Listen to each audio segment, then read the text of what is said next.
community that I live in, Gum Springs, is the oldest African American community in Fairfax County. It existed as a free black community even during slavery. So you have these historical points within the area that are in jeopardy of being destroyed. And so long, for so often and for so long, African American history was sort of pushed under the carpet. And here we have an opportunity in which the community and other components are trying to preserve this history. But when you have something like Embark to come along, and then to come along as fast as it's coming, and what it's eliminating, we run the risk of eliminating this history, which is occurring all along the Route 1 corridor, because there are all these historical components within the area. But Gum Springs is extremely one of those elements that's in jeopardy. There were elements that made the community so endearing, that made it so livable, the livability of the community. What was here? It was part of all of Americana in regards to what we look at in regards to a community within this country. Any adult could correct a child. Anything could be had, if you will, in regards to if it was needed. You could just go and ask your neighbor. And you left your doors open. You didn't have to lock your doors at night. That was a part of Americana. That was this community. And so that's what you're preserving. That's what right now the people are in awe of when they come here. They have shopping, they have hospital, they have library, they have recreational centers, they have pools, all right here within this vicinity. So all of this didn't evolve by happenstance. It all came about because people worked towards preserving something of great value.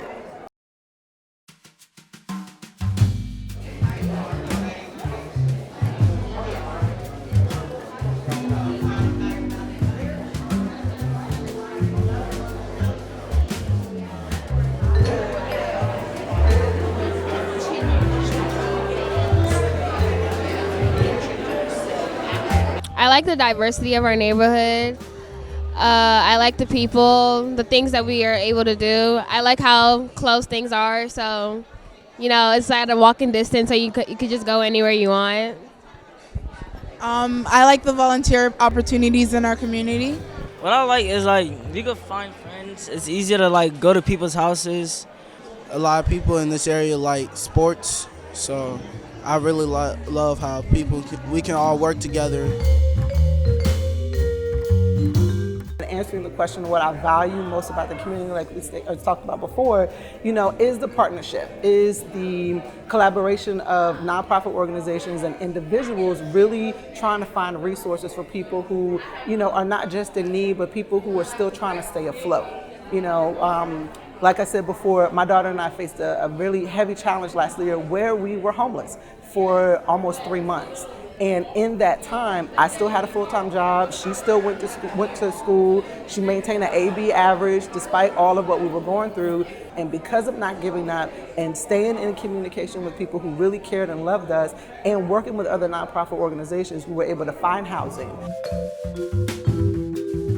There's always been elements of activism and people stepping forward to create and execute what was needed to keep the community in continuum. Maybe it's too much, because I look at what they did out at 270 and made this massive increase, and yet it did nothing to correct the overall problem. It just turned 270 into almost like a massive parking lot. And so with this rapid bus system coming in, and this widening of the road, and then all this wishing or well-wishing for new business to come in. You want the new business to come in, you want the area to develop in a proper manner. However, it has to have a livability to it.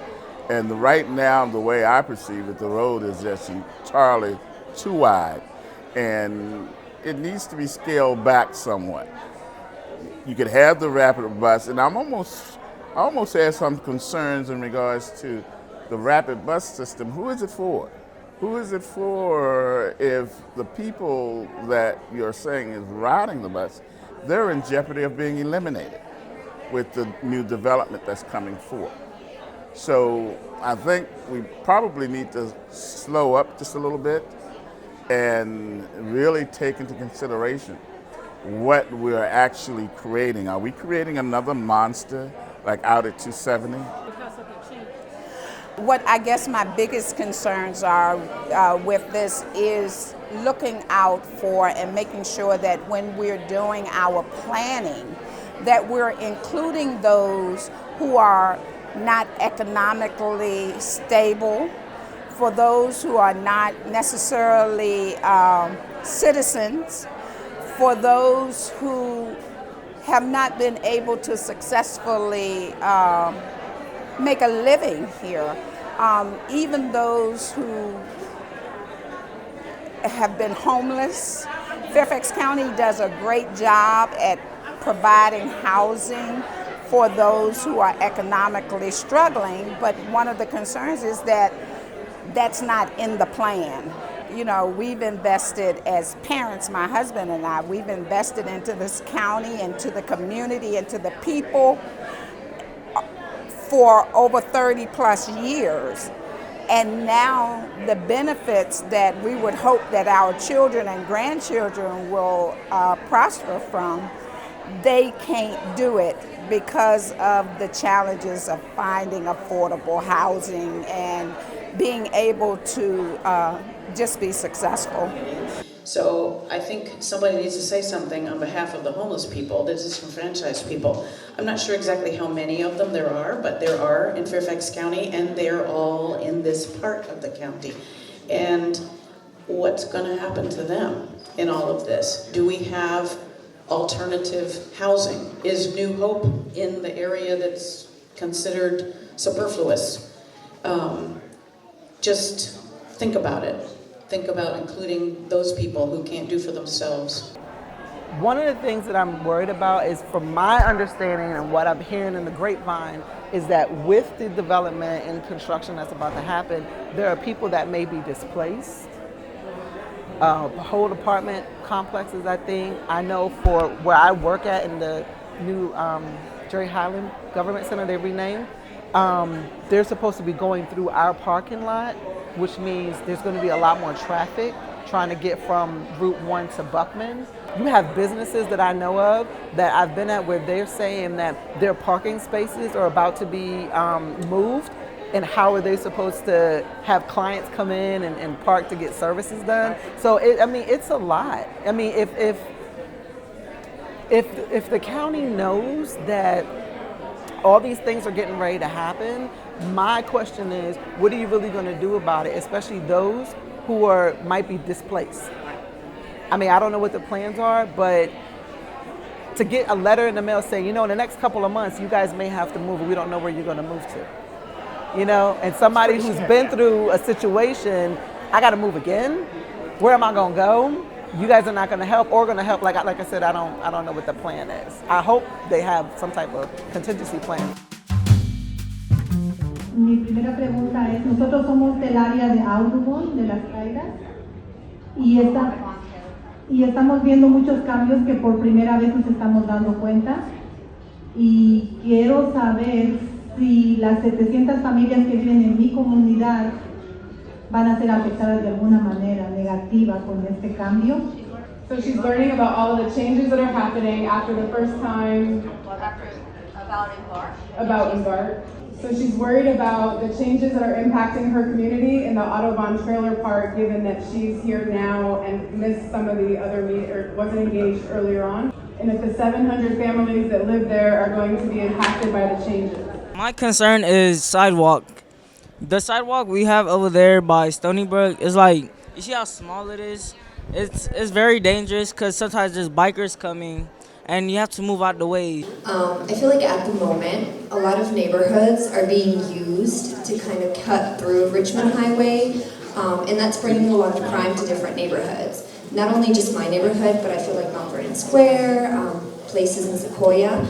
And my concern is if you're going to build trails between these neighborhoods, it's obviously going to cause a lot more foot traffic. So my fear is that it will affect the crime and create more crime.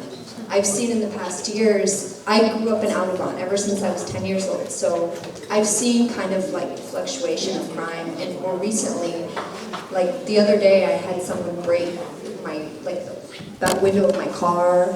I've seen like a woman that's come to our door at like 3 a.m. going from door to door, and these are not people from our neighborhoods. These are people that use our neighborhoods for foot traffic. So if you're going to make everyone walk more, if you're going to create more trails, what is the police station doing, and what is the community doing to help prevent more crime for people who are going to be using these paths? I heard there's going to be like a train that's going to be built under. What's going to happen to the water that's coming from the creek?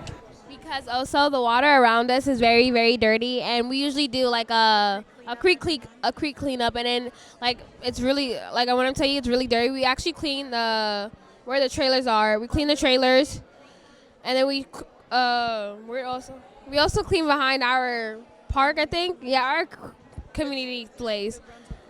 Yeah.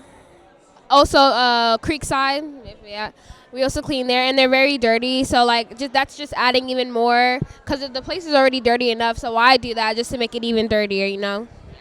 Is everything that you're creating with the development, is it going to be environmentally safe?